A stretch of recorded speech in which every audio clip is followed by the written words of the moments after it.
Climate change is already impacting major transportation infrastructure projects in Canada, such as roads, bridges, and ports, as well as the design of our cities, towns, and service networks.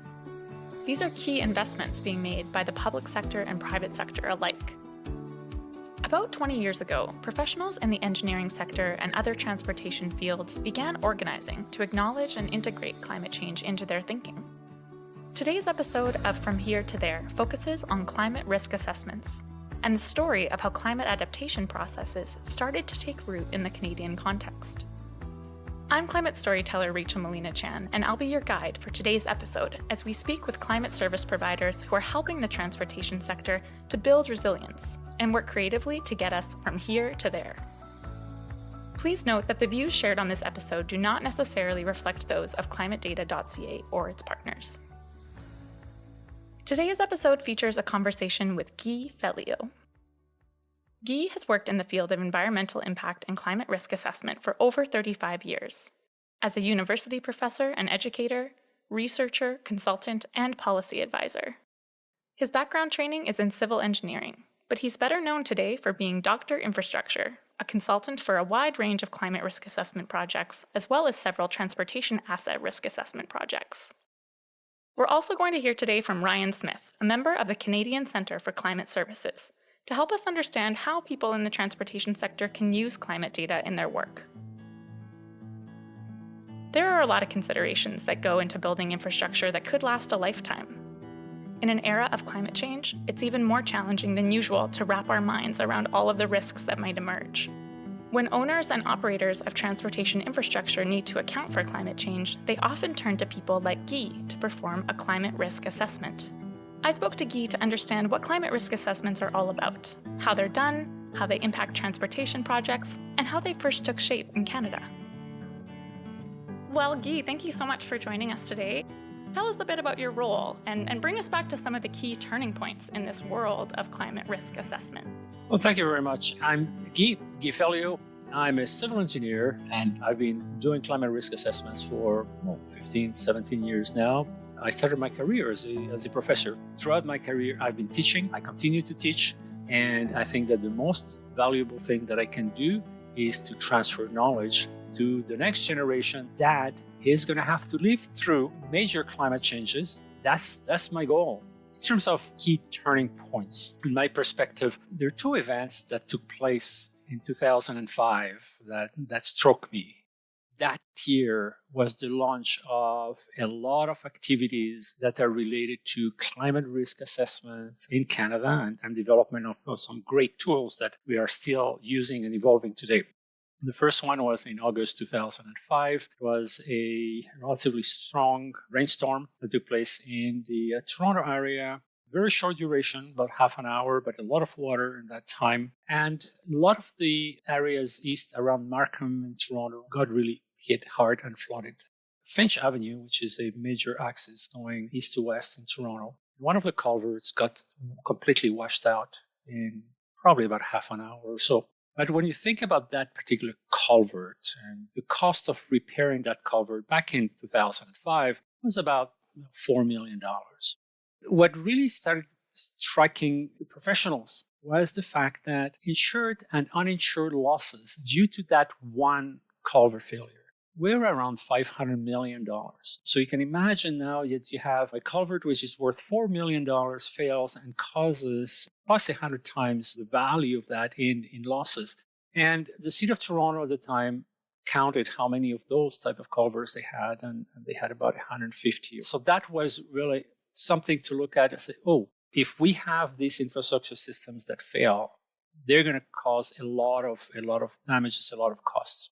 The other thing that happened exactly that year was that Natural Resources Canada approached Engineers Canada, which is the umbrella organization for all registered licensed professional engineers across the country, regarding doing an assessment of the vulnerability of infrastructure in the country.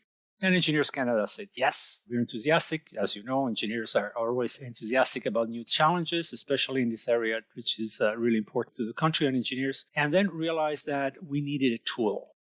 They created a committee, Public Infrastructure Engineering Vulnerability Committee, known as PIVC. looked at how we're going to do this vulnerability assessment. What kind of tools are we going to have? Over a period of two years, created this tool, which is called the PyVC protocol, which is a vulnerability assessment tool. The PyVC protocol has had a transformative effect on Canadian climate adaptation. The transportation engineers who led the development of this framework spearheaded a process that shapes the roads we drive on, the bridges we cross, and buildings we dwell in. Climate risk assessments include the use of tools like the PyVC protocol as a template for understanding their climate data needs.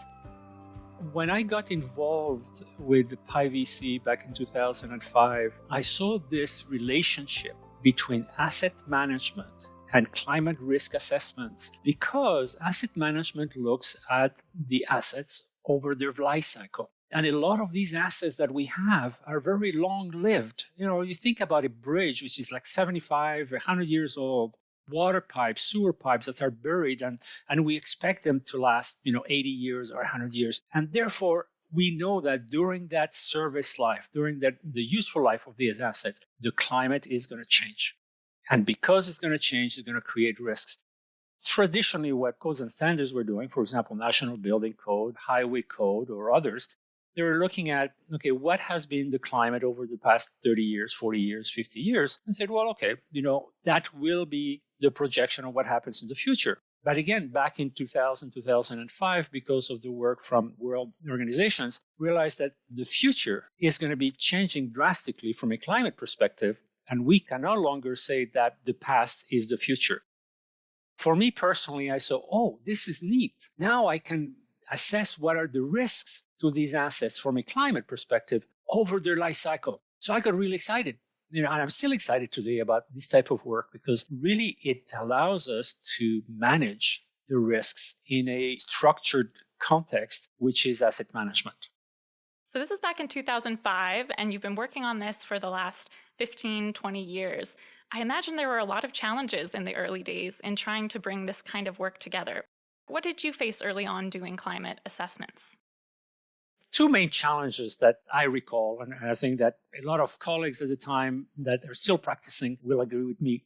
Where do we get the climate data? We know how to get the engineering data. Now we need climate data, and climate data that is really relevant to the assets or the infrastructure locally that we're studying. And that did not exist at the time. Now we're really fortunate. I teach a course on climate risk assessments, and I tell the students, well, you're so fortunate because I can open a website. I can go to climatedata.ca. I can go to Climate Atlas, and you have a lot of climate data there. At the time, we did not have those resources. There were really two organizations that were involved in a lot of these PyVC protocol applications. One is the Climate Change Consortium Uranos, based in Montreal, and the other one is PICIC, the Pacific Climate Impacts Consortium, out of the University of Victoria. And their climate scientists were certainly involved in these early days of developing the tools and participating in the application of the tools. That was great help, because now when we're doing a climate risk assessment, we had a technical resource from the climate science perspective.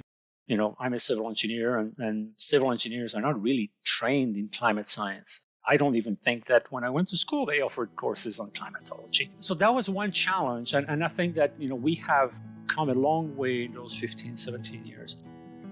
Our second guest today is Ryan Smith from the Canadian Centre for Climate Services.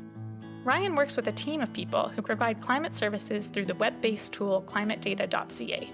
He's here to help us understand what we mean by climate services, and he'll shed light on how transportation professionals are applying climate data to their everyday decision-making. So Ryan, thank you for joining us today. You have worked with the Canadian Centre for Climate Services since its early days. And so I'm hoping you could tell us a little bit about your background, your role, and just how you came to focus on climate data services. Thanks for having me here today. I think like a lot of us here at the Canadian Centre for Climate Services, I'm here because I've always been very passionate about environmental issues. I've spent the past decade or so now studying climate science, teaching at the University of Winnipeg and giving presentations, and generally trying to raise awareness of the very serious threat climate change poses to all Canadians. The CCCS, for me, it's an outlet to take that passion and allow me to reach a much wider audience than ever before.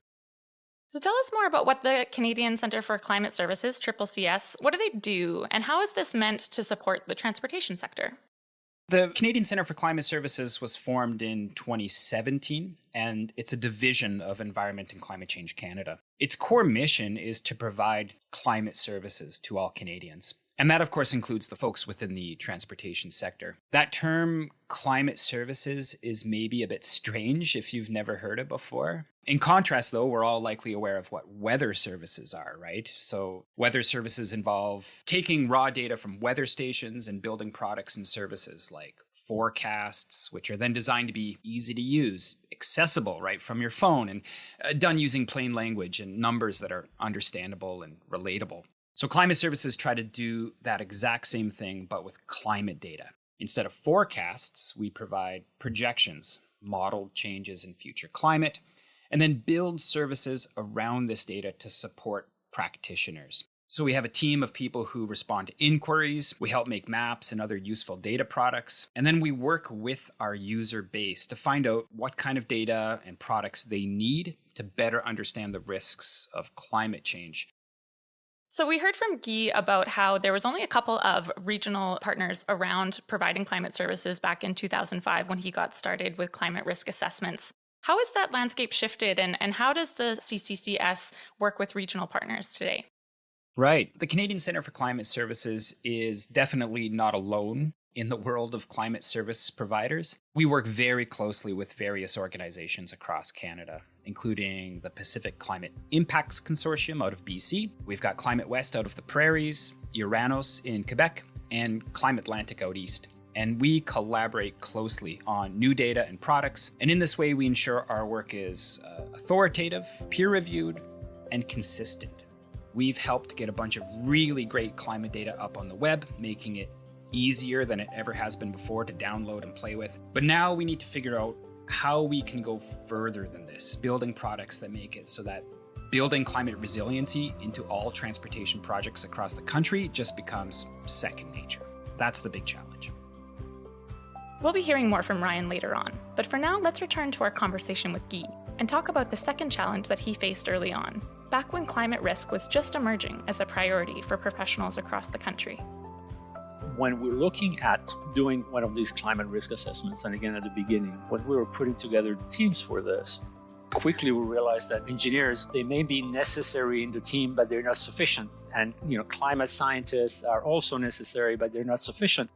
At least one more group that needs to be there present. And those are the people that do the day-to-day operations and maintenance of those assets, because they live it, they see it, they see what's happening to their assets, they remember what has impacted those assets in the past, and they also know what needs to be done in order to increase their strength or resilience. I mean, at that time, we were not talking about resilience. We were saying, hey, you have these risks here. This is the way that you need to do it. And typically, people were thinking, in order to be more resilient, then you need to build bigger and stronger. And we said, no. That's the wrong approach, because yes, in some cases, you might need to build bigger and stronger. But in other cases, as your operations and maintenance people will tell you, if you do proper maintenance on your assets, keep them in good shape, keep them, at the capacity that they were designed, then you are going to be able to mitigate some of those risks.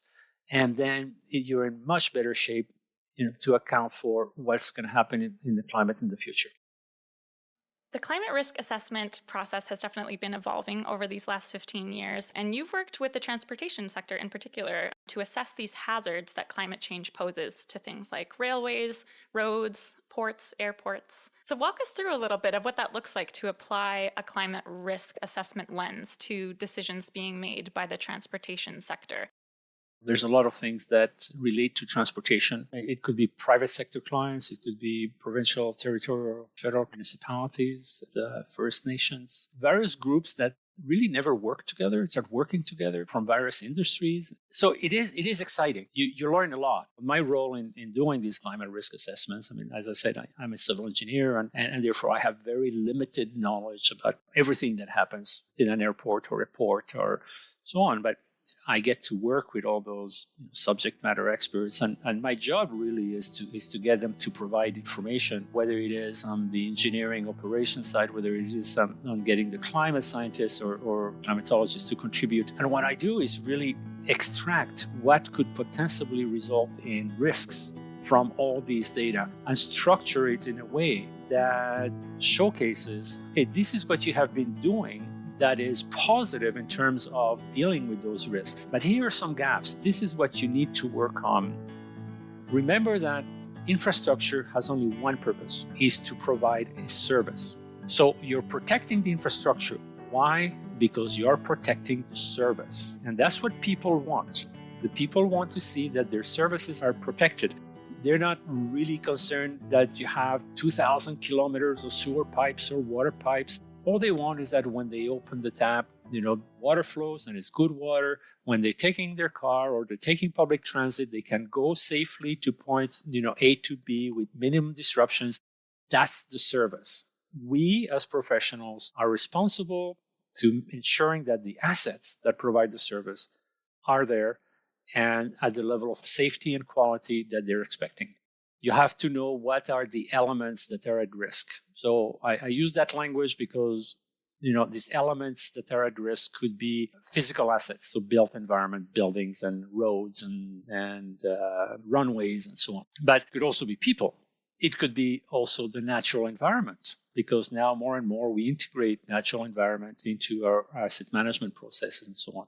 It could be also the activities that these people do. And therefore, calling them assets for me is not enough. I just call them elements at risk. So that's the first building block. You have to identify those. And you have to have the people that know about those at the table. The second one is really knowing what the hazards are. And in our case is climate. We want to identify what are the hazards that could impact those elements at risk. So today we are talking about climate risk assessments and the need to understand how global heating is going to impact key infrastructure and operations, especially across the transportation sector. Ryan, how can climate data services be integrated within a risk assessment process like Key Leads? Right, so central to any climate risk assessment is understanding how the climate is likely to change over the next few decades. Most professionals have some sense of how the climate can impact their operations. So usually when some critical threshold has been reached or exceeded, like for example, having too much rainfall in a short period of time that can lead to flooding, or extremes in temperature that can cause human health issues or damage to infrastructure like buckling, rutting, and that sort of thing. In most cases, when an organization takes it upon themselves to do a climate change risk assessment, they are looking to identify where they are vulnerable and then try to figure out how climate change may lead to an increase in the frequency or severity of these types of impactful events. So it takes climate data, yes. Perhaps most importantly, it takes local knowledge. It takes a deep understanding of a system's vulnerability to weather extremes, a sense of how long-term changes in precipitation and temperature can exacerbate these issues, and foresight into predicting the kind of emerging hazards we need to start preparing for. And I think for most Canadians, frequent and intense heat waves, the fires and the health issues that they spark are one such emerging hazard that I think many people now realize is a threat we're dealing with every year. So we host webinars, we go to conferences, and we network with all sorts of climate data users, from other governmental departments like Transport Canada, to groups like the Transportation Association of Canada, to industry associations like the Ontario Road Builders Association. So industry is used to using historical data, which means referencing a single number and not having to contend with climate model uncertainties like choosing an appropriate carbon emission scenario. You mentioned these different scenarios that we may need to plan for, and this is a global effort to mitigate climate change. And so we really don't know what numbers we need to plan for. How do you get your head around that? Or how do you help transportation sector professionals work with this uncertainty when they're so used to using a more fixed number from the past? Absolutely. I think this is one of the core challenges to using climate data, this idea that the future is fundamentally unknown. Climate models are amazing, but they're not crystal balls. They don't magically tell us what the future is going to be like. Climate change is a human-caused issue, and so it involves knowing how human behavior is going to change in the future. We can't know that. That's an unknowable thing. So instead, we produce scenarios. We say, okay, assuming humanity comes together and we all do our part, we reach the Paris Agreement of 1.5 degrees of global warming, then what would that future look like compared to the exact opposite? So that produces a very, very large range in potential future greenhouse gas emissions, and therefore a very large range in future climate conditions that are possible or likely. However, even though there's so much uncertainty, especially as you get near the end of the century, I think once practitioners wrap their head around this idea that it's not about picking and sticking with one scenario for the future, but rather knowing that, well, we should plan for a certain amount of climate change, something that coincides nicely with the intended lifespan of a piece of infrastructure. And once you figure that part out, it's less daunting to have to deal with a range of emission scenarios. Guy, you're seeing the challenges and outcomes of climate risk assessment up close. Can you give us a few examples of projects that stand out from the last few years? And what can they tell us about climate risk and climate adaptation thinking in the transportation sector? When you're looking at a community, or any industry, the transportation sector becomes critical infrastructure for them. So I've been working a lot with First Nations, Ontario and Saskatchewan and Quebec, and transportation, especially for those communities that are remote, that's really a critical infrastructure. Working with those communities, certainly Moose Cree First Nation, a moose factory in northern Ontario, close to James Bay and the Quebec border. We applied a tool which is First Nations version of the PIVC. And this was developed with the Ontario First Nations Technical Services Corporation, which really was to take this PIVC tool and apply it to First Nations. This particular community is an island community. So basically it's near the town of Moosonee, but they're surrounded by river. In the winter, it's a winter road. In the summer, it's a barge or water taxis. And then in between, when the ice is not strong enough or they have ice jams and so on, then the only way to get to the island is by helicopter. So when you're thinking about that, even if you're doing a water treatment plant or sewer system and so on for that community, immediately transportation becomes a critical asset that you need to look at. For example, supply chain. How do you get the chemical for your water treatment plant? When you don't have ice road, you don't have barge service, you have to bring them through helicopter.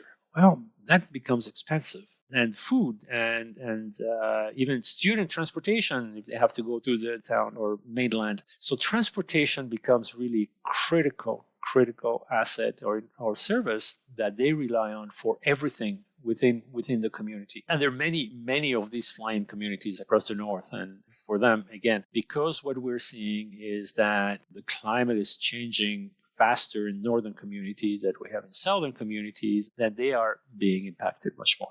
It's interesting because it's not just about how our temperature is changing, but how does that change in temperature impact the function of the service that you're looking at? How does it affect supply chains or education outcomes or health outcomes in a remote community? That perspective on going beyond just thinking about the physical infrastructure and the physical impacts, but the function and the service that is supposed to supply and the disruptions that climate is having on that front as well. Absolutely. And again, I go back to our earlier conversation, which is if you start focusing on the service, then you start identifying all these aspects that go beyond the hard infrastructure. And then you can start looking at solutions. When we're talking adaptation, it doesn't mean that you need to do everything today. If we're forecasting that the temperatures of 40 degrees are going to happen in the 2080s, you don't need to put super air conditioning systems today into the system. However, if you're building an asset or infrastructure that is going to last that long, please just reserve some space within the building to put bigger air conditioning systems so that when you need them, you don't need to retrofit the building. And actually, that's the principle of Montreal Transit Commission did when they were looking at their expansion of the metro. You're building a new subway station, which is going to be deep underground. You know that eventually you're going to have larger cooling systems. And you don't want to have to dig near the existing subway station, a metro station to put that larger equipment. Let's make a room as we're building it now that can accommodate that new cooling equipment that we'll need in the future. And you know what? If you don't need it, you have extra space. You can use it for whatever you want. It's a no regret solution. That sounds like a good way to manage that inherent uncertainty as well. It's not about waiting around until we have this perfect number and this perfect certainty about what we're going to face, but this general knowledge that we will face change and the general understanding that that change is going to happen is already happening and is going to happen within the lifetime of some of the infrastructure that we're building. And so, like you said, to just get ahead of that, and sometimes it's leaving space for a future solution and not necessarily having all the answers on day one. So given your substantial experience working with the transportation community over the past decades, how do you see this evolution of climate data use within the transportation sector? How has the scope changed, or how are more or different people been brought to the table? From the climate data perspective, what's encouraging, particularly in Canada, we're very fortunate to have these public data available and the evolution of the models and the type of analysis that you can do with the data. It's really fascinating to see how this field has evolved. And even recently, we're talking about the last 4 or 5 years, these tools were not as comprehensive. This conversation around adapting to climate risks is evolving and gaining momentum year over year. Ryan, what's your vision for climatedata.ca and services like it? This is a great question. My vision is that climatedata.ca continues to evolve to become the flexible system it needs to be applied to the myriad of different applications that are out there. What we've learned is that the way a road construction company uses climate data is extremely different from the way a government department might use it. We need to develop systems that are powerful, flexible, and above all, they have to be easy to understand. We've been doing a really good job, I think, so far of providing guidance and training materials to go along with all of our products, but we need to take that much, much further. We need to improve climate literacy first and foremost if we expect people to be able to understand and use climate data. We have the data, we have the understanding of where the climate is heading. We just now need to figure out a way to apply that information in the real world. It strikes me that there is some excitement in more and more people seeing this as part of their work. I think that climate services, climate data, climate jobs used to be sort of considered their own thing in their own silo. But we're feeling this shift now, I think, where more and more people are realizing that their lives are impacted by climate change, that their job requires them to be factoring this in, especially when we're thinking as long-term as transportation infrastructure. I agree with you. I think that there's a lot of momentum and a lot of potential here, but it does require that people really see themselves as part of this story and see themselves as having an important role to play. Absolutely. Hopefully we get to that point where we come together and we have a system where the government can support climate services, providing data, doing core research, but then we have innovative new processes out there that can take these data, take this information, and actually apply it at the end of the day. What inspires you to continue doing this work in light of all these complexities and uncertainties? What drives you?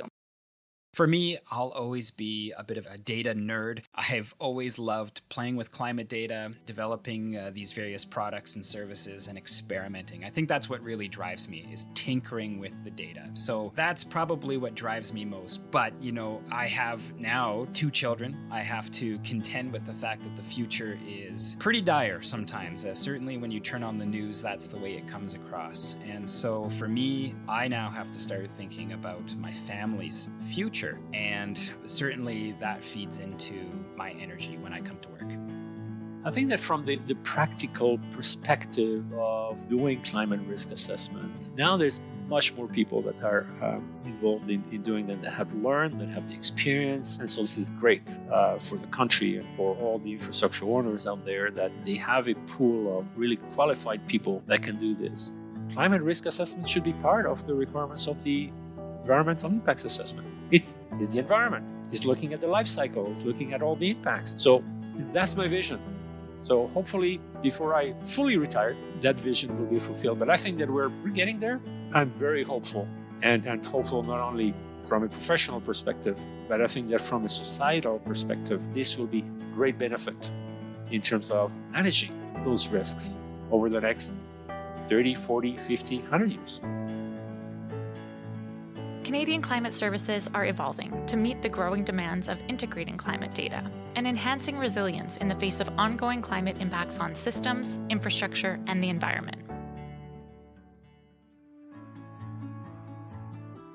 Thank you to each of our guests for sharing your stories and helping us understand how climate adaptation happens in practice. If this episode piqued your interest in climate adaptation and the climate variables relevant to your region of Canada, visit climatedata.ca for more. Thank you for joining us on this pilot episode of From Here to There, Climate Adaptation Stories. Just a reminder that the views shared on this episode do not necessarily reflect those of climatedata.ca or its partners. Join us next time and stay curious about climate adaptation.